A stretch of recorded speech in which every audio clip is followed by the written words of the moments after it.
Lillian, thank you so much for being on the podcast. I can't wait for this conversation because we always have the best ones. How's it going? What's the vibe of today for you?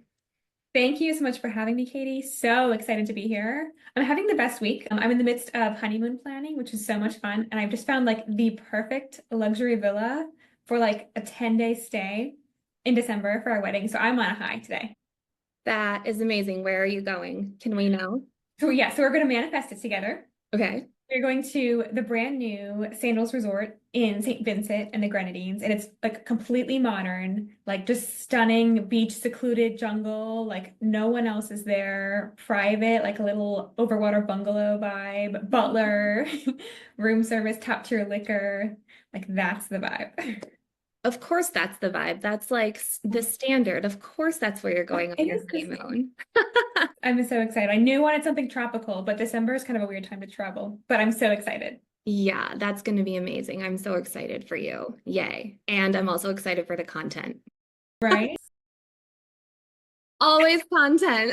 Screw your Oh honeymoon. Make my sure gosh. you get the B-roll. 100%. I wish I could do like that as a tax deduction. You know what I mean? If it was like content related, but because it's the honeymoon's like the purpose, I probably can't write it off. But I'm theoretically, the money queen, so if you say we can, we can. I like that vibe. Yes. All right, let's get into it. Well, I'm so excited to have you on the podcast today and to have you share your work, your methodology, who you are, and how you impact the world with the world. And what I would love to kick this off with is not tell us who you are. What do you do? I honestly hate that question because it's like, on which day? What do you mean? What's going on in my life? And then I'll tell you who I am. And I just love getting into it more with what brought you here? Obviously, tell us what you do, but when is the moment you decided to become a financial coach? Yeah, such a great question, Katie. I think for me, I knew growing up, going through middle school, high school, I wanted to be an entrepreneur. I had so many different passions. And I found a love for personal finance pretty early on and money and just the complexities of money and teaching other people about money was really empowering for me. But I had a really hard time finding my place in corporate America. I worked at three different firms, a big one, a medium one, a small one, and they kept getting a little bit better, but just the culture was not a good fit. I had the worst male bosses. I would see like young men come in and get promoted immediately because their dad was in the industry or whatever. They knew someone or they just were a man. And I would work 10 times harder and partially because I loved what I did and I was way overqualified and overcertified and just was not having the same opportunities. And I just saw this really frustrating cookie cutter approach to helping people with their money. And what I always like to say is personal finance is personal. Like everyone has different goals and aspirations and values when it comes to money. But you'll see in the traditional wealth management industry, it's very much like the same financial plan, work 9 to 5 till you're 65 and take Social Security. And it was just so like blah. And clients, humans weren't excited about it. The advisors weren't excited about it. No one was having fun. Like there's a lot of potential to make good money in the industry, but it's not fulfilling unless you're actually serving human beings. Mhm. I mean, I view financial planning more as like a helping profession, kind of like I'm a doctor in a way. Like I'm going to help you reach your dreams and, triage all these different pain points that you're having. That's just not the typical view. And so I figured I had to go out on my own because I couldn't find the right spot in corporate America and just do my own thing. And it's been so, so rewarding and also really cool because I have that industry experience and I see so many personal finance content creators who are awesome, but they don't have the certifications, they don't have the real world experience, and they're not always giving the best advice. So there was a huge need for young women to like me in the industry to get people excited about money and to have more fun with it. So here I am. Obsessed. A couple questions for you. One, you said you had a passion for teaching people finances from a very early age or very early on. And I immediately in my head, I'm like, God, I wish we were friends when I was like 16. God, I wish we would have grown up in Michigan together, Minnesota, so I could have had that guidance because I don't know anyone from my younger years that was interested in this and was also interested in helping people understand. And I think That's such a huge gap even now Mhm. where young people just don't know, they don't have the resources. Their Mhm. parents probably didn't have the resources, Yeah. wherewithal, or even thought that this was a big deal. And then you see Absolutely. literally everyone struggle and go through the whole, Mhm. I was broke and now I'm not, or maybe I was broke and I still am. A But generational yeah, problem. And if you, it stops with you, right? But you have to yeah. like have that self-awareness and like that curiosity for knowledge. But I always tell people like money is a 21st century survival skill. We have to know the language of money in order to be successful, not just for ourselves, but for our kids, for our kids' kids. The future really depends on us having that knowledge and that expertise, even if we don't want to, even if it's not exciting. Yeah, I think something you and I talk about a lot is like money does get to be fun and exciting, but first we have to make it like not shameful. First, we have to make it like, cool, you literally screwed everything up, but I got your back and we're gonna fix it. And I love that about you because you do make it fun, you do make it chill, you do take that fear out just by being you, just your personality and the different programs you create and the different content you make. And I feel like you do a really great job of removing that fear around money for people so they can finally say, like, all right, I'm ready to face this, I'm ready to fix this. Thank you, Katie. That's so kind. I try to, and I, maybe similar to you, like had a really hard past with money. It was a very negative thing in my household growing up. My parents would scream about money. And Yeah. so I grew up with this money script, this money belief that money was supposed to be stressful. You could work as hard as you wanted, but there would never be enough money. And Mhm. so that impacted me even in early college, getting like way into credit card debt, chronically overspending, living way above my means. And I was working 3 jobs, I was working hard, and I knew exactly what to do rationally, but 90% of our financial decisions are emotional. And so emotionally, it was really hard to get out of that. But the two things that I did was first, like gaining awareness of my expenses, having the courage to actually open up your bank account, look at the numbers, viewing it almost as a scientist versus like having an emotional reaction to it. And then once you figured out the awareness piece or you kind of acclimatized to those numbers, it's adding in the intention. And that's when you bring in your values around spending and money, what's important to you. And that's when you can really start to have fun, is when you're being proactive or intentional with money. But it does take time. It's a process for sure. Yeah. Yeah, I love that approach. And Yeah. I'm so glad that you chose to go this route because you are going to help so many more people than you would if you were sitting in a crusty old office with a bunch of old Oh, white. wait. Oh, man, still. It's a good place to exit. Exactly. I got it at the right time, I think. Yeah, yeah. So you leave corporate world, you decide you're going to do this, you're going off on your own. What was that experience like? I love hearing the behind the scenes of like literally what happened because it's so different for all of us. And I know that everyone listening will be able to relate to, your story in some way. But what was that like for you? Yeah. I mean, it was absolutely terrifying.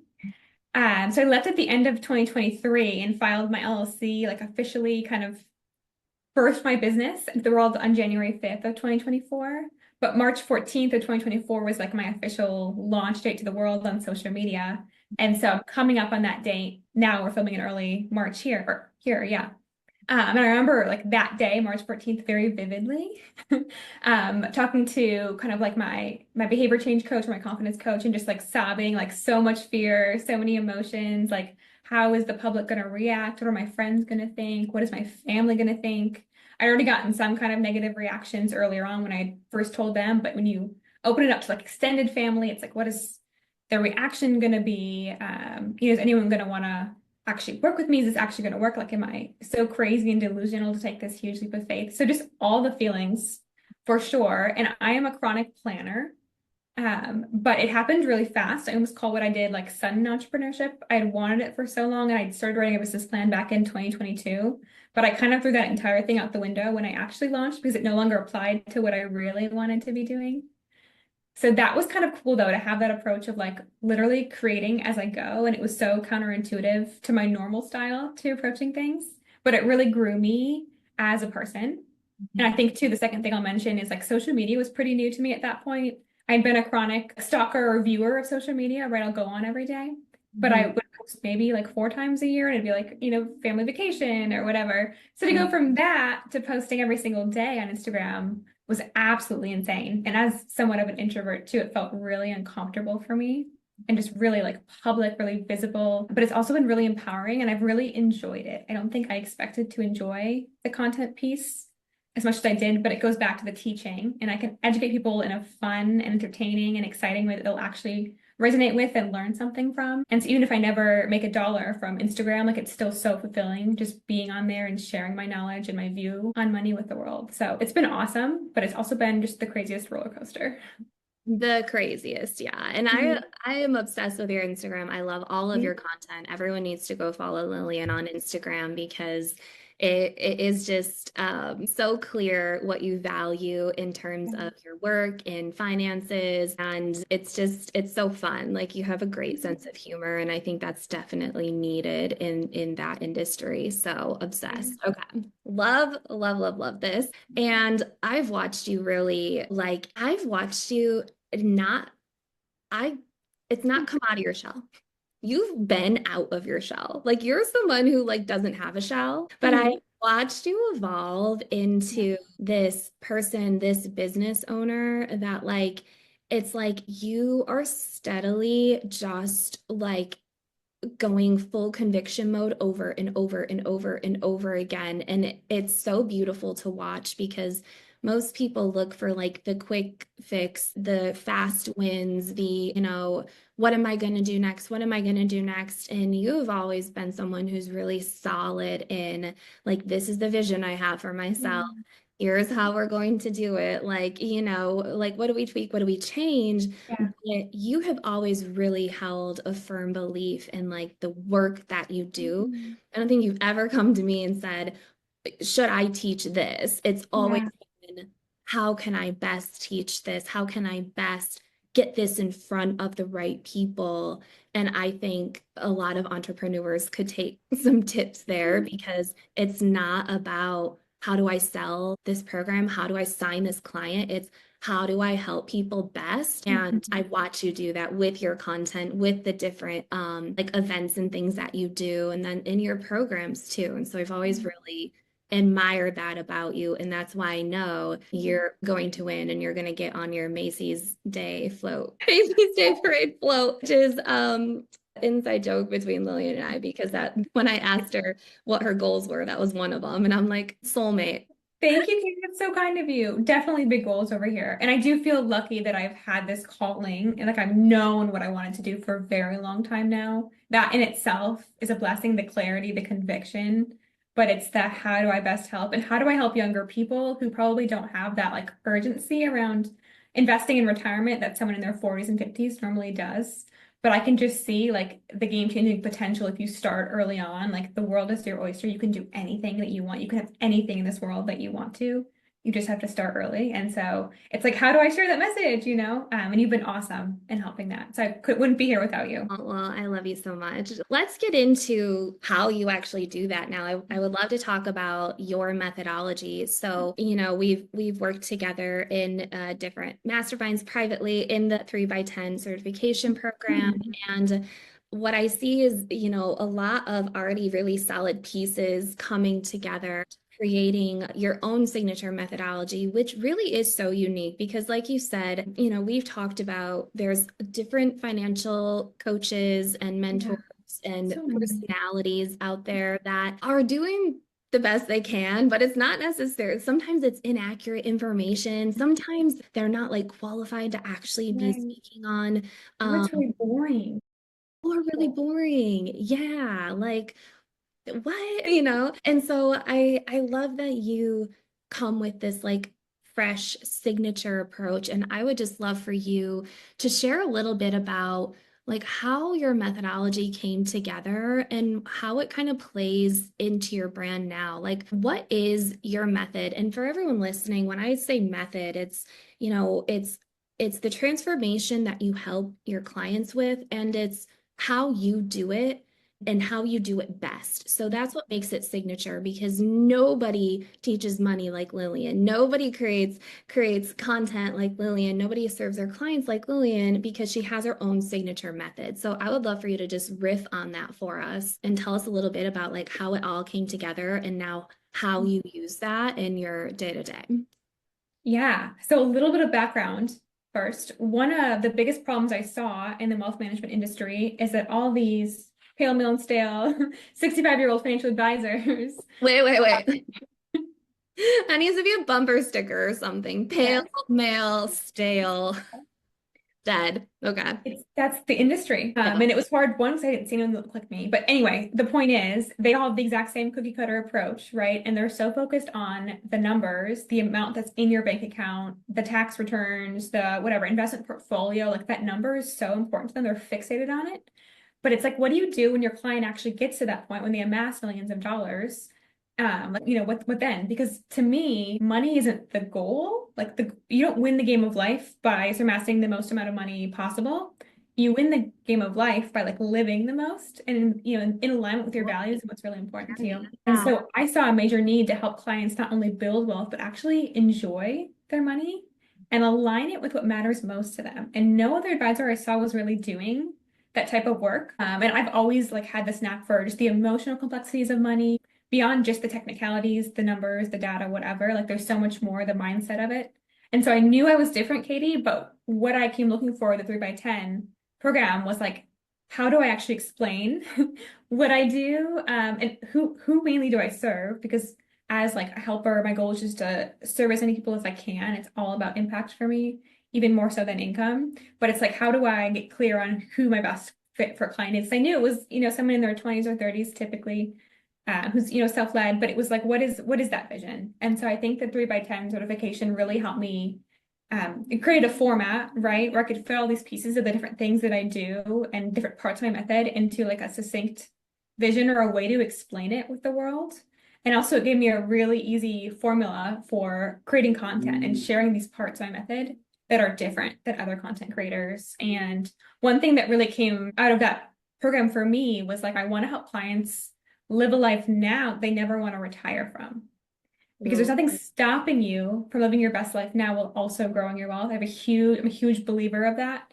And I think a lot of my clients are entrepreneurs. And so living a life on your own terms is also really key to my method and having that freedom to build a business on your own terms, to structure your day however you want to, travel whenever you want to, like do the things that are most meaningful to you. And then aligning money with that, using money as a tool almost to live the most meaningful version of your life. Yeah. I love that. And here's the thing, like when we first started working together, that whole methodology and that concept was already inside of you, right? Like that was already there.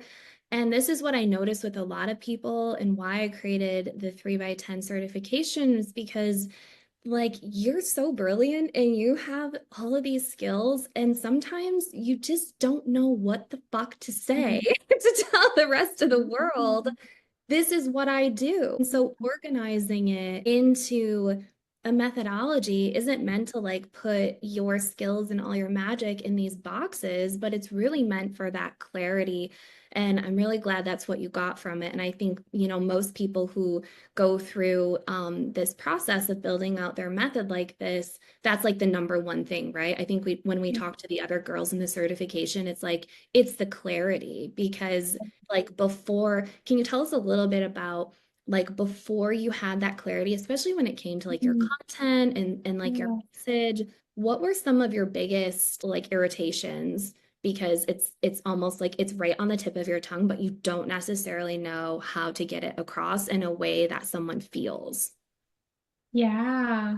I think I had a really hard time visualizing who that one person per se was that I was speaking to on social media. And I was trying to be broad and trying to almost please everyone in a way or make content that was helpful to everyone. I didn't have a clear kind of like why or even who this was for behind it. And so it was really hard to write sales copy or write my captions or design that post. I didn't know who exactly I was speaking to.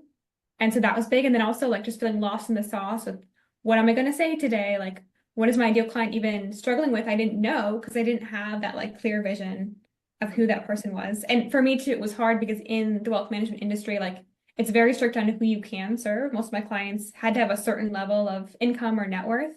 And so I felt a lot of resistance coming out of corporate America to being really like niche down. Almost some people will say like niche till you die. And like I've hated that. Like I want to help a lot of people.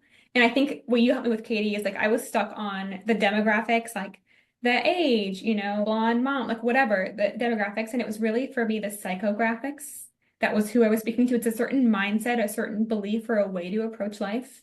And 3 by 10, and then your just individual coaching, Katie, has helped me like discover and uncover and gain clarity and conviction on like this is the person that I'm looking for, and they can look a different way or have a different age or live in a different place, but they have to have this like belief about money or be excited by this vision. And just someone who's very self-led, like I'm very much a personal development junkie, and I've noticed that all my clients are the same. Like we're constantly learning, we want to take control and like take initiative, and your financial future is up to you. Like you have to take charge of it. And so those people that succeed the best in my programs, and just getting clarity on that was game changer. Yeah. Oh, I love that. That makes me so happy. And I do remember you and I having this really cool call together Yeah. about your ideal client and really talking about, like, we went really deep on that call, if I remember correctly, Yes. per usual. And I remember talking about just that. Like, it's truly not a demographic. It doesn't have to be anywhere, Doesn't have. right? And for me, an ideal client is like, what do you have this big, larger than life vision for yourself, for your family, for your brand? That's the top requirement.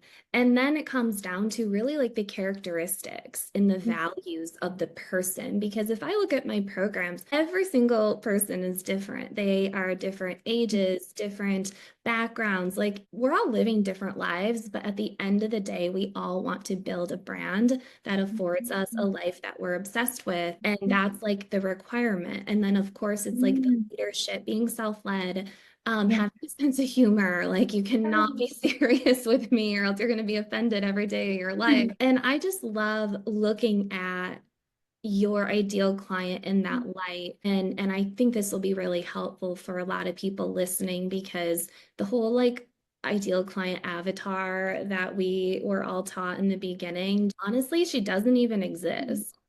And again, it's so cookie cutter. Like I almost hate that there's like no freedom to be creative or to think outside of the box. And I think my ideal client is an outside of the box thinker. They don't want that 9 to 5 till 65, rat race, hamster wheel mentality. Yeah, Makes a yeah. lot of sense. I love that. Okay, cool.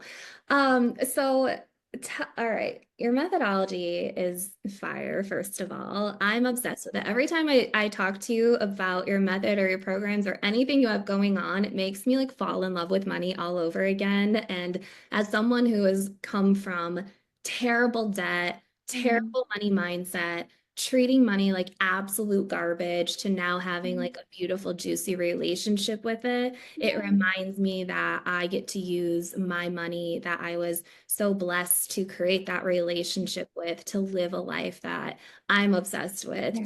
to enjoy the journey, right? Like, I don't want to be like pale and stale when I like finally dip into my cash to live my life. So I love that you carry that message for even the people who are successful and are, doing well. Mhm. Like, I don't think there's a mountaintop with money. What are your thoughts there? Like, there's not an end goal, is Yeah. there? Agreed. And even if there is, I think the goalpost is always moving because that's human behavior. But what I like to say is financial freedom isn't really a number, it's a state of mind.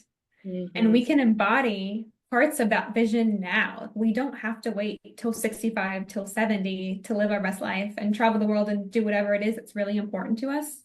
There are ways to do it now. There's a whole movement called FIRE, which stands for Financial Independence, Retire Early. That's an option. I have clients taking like year or two long sabbaticals from work mid-career, and that's really fulfilling to them. I have clients like, retiring at 40 and starting businesses. Like there are so many different things that you can do. I think we're so stuck in like the phase where as adults we're afraid to dream or like think big, or we just follow in the footsteps of our parents or our friends, and we buy a house at 30 and then we have kids. But it's like there's so much more to that. You can absolutely do that. That's really fulfilling to you. But there are so many more opportunities in the world, and I just hear so many people come to me and they're like complaining about where they're at, but they're not doing anything to Yeah. get out of that. And I'm like, we can sit here and just dream for a minute and like lean into the possibilities because you Mhm. really can create your own reality, regardless of whether you're a business owner or you're working a 9 to 5 and finding fulfillment there. Like money just opens up doors for you. It's all about optionality. And Mhm. again, like the sooner we start investing, the sooner we get to do what we love and the more we get to do what we love. But it's really like getting started as soon as you can, is the Yeah. key there.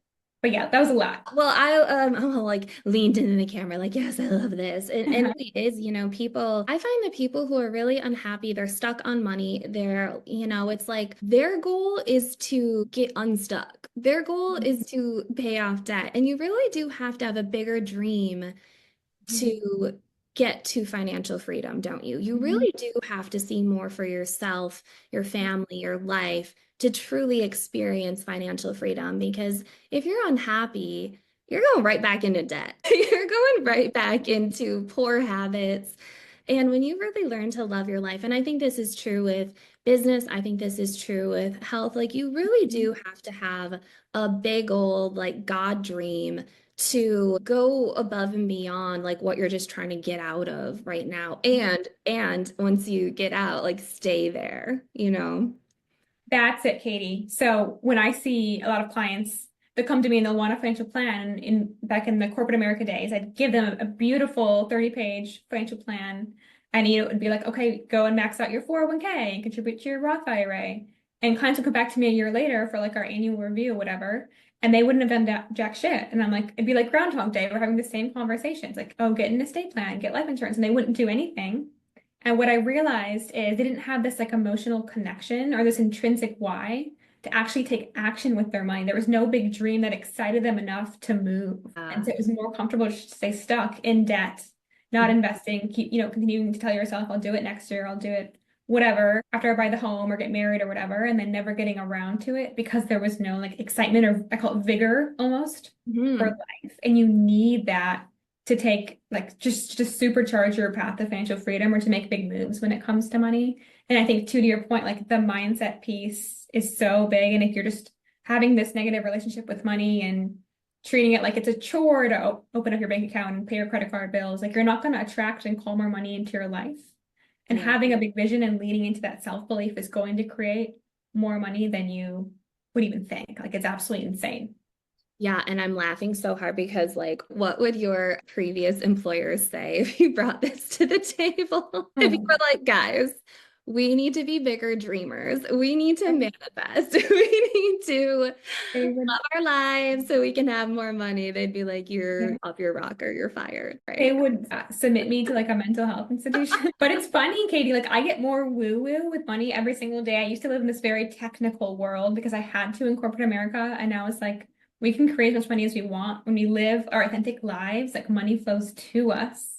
And Yeah. I do what I call life planning with my clients. Like I help them craft that exciting life plan and then we bring in the money. The focus isn't initially on the numbers, it's on like the vision and the dream. I love that. And I find that most people view money as like it's transactional, which it is, but more often than not, it's more emotional and it is connected very much to your vision and your energy and how you feel. So, okay, we could go down 8 million rabbit holes with this. I want to ask as we approach the end of our chat, I know there are people listening right now that are wanting to start this journey. They know that they have some mess and some chaos to clean up with their finances. And I'm curious, could you tell our listeners, entrepreneurs specifically, what are like the top three things that every business owner should be doing to make sure they're on that path of not only financial freedom, but also being able to welcome in more money into their business, into their life? Because I'll tell you what, in 2022, when my business crumbled, that was the worst I ever treated money in my life. And I learned so many lessons from that year. So, what's like, you can't just run a business and make money on the forefront and then expect to keep it and grow it in the back if Right. you are not right in the head. So, what are like the top three things that you think all entrepreneurs should be doing with with their finances right now? Yes. Okay, so many things. But the first one I'll say is it doesn't matter if you're making $2,000 a month or $200,000 a month if you have no idea what you spend. And so really like putting on your CFO hat, I know it sucks, I know it's scary, but embodying that role, setting up a money routine of like checking your books, updating your QuickBooks, whatever it is, every single week, looking at the income that's coming in, looking at the expenses, making sure things are still feeling aligned. Like you have to take an active role with your money at the start. So that's number one. Number two, I would say is really like get yourself set up for success from the start. Actually file an LLC, like have the proper legal protections in place. Get an EIN number, which is basically like a business social security number. Open up business bank accounts in your business name. That's really, really important. I have my clients open up between 3 to 5 different business bank accounts, at the very least, having like an income account, a business savings, and then a tax savings account is really, really important. Setting Yeah. aside money to start. And then, like getting the contracts together are really, really important. Like putting the legal protections in place. Your business is a living, breathing thing. It can feel like it's part of you. It's kind of like my twin flame, I call her. I But love she has her own tax status with the IRS. Like you have to treat her like a separate individual, just to protect yourself from being sued or whatever it is. Like, and the sooner you can do that, the easier it's going to be to scale. And the third thing is really like setting up that automated cash flow system so that as you scale, as more and more money comes in, things are automatically being dispersed for you. Your bills are being paid, tax money is being set aside, you're paying yourself, you have money left over to invest in the business, like all that's being taken care of on the back end. And facing your financial shit early on is going to give you that opportunity later on to kind of like piece out and not be as much of an overseer on it and just like lean into the financial freedom once you get there. So the sooner you can start, the easier it's going to be. I know it's really hard. And the last thing I'll give you, a fourth one, is like money is just information and we can choose to feel however we want to about it. So I personally had a lot of mind drama around my income numbers my first year of entrepreneurship because compared to my six-figure corporate salary, it was very different. hmm And I made it mean that I wasn't as valuable or that my work wasn't as good as it was because I was being paid less than I had in the past. And it's completely apples and oranges. Like you working for someone else and having that certainty and being an established business is so different than you launching your own thing and like bringing in your own money and all of that. Like it's a very different thing. And your self-worth does not equate your net worth. Again, very different things. So that was an important lesson that I personally had to learn last year.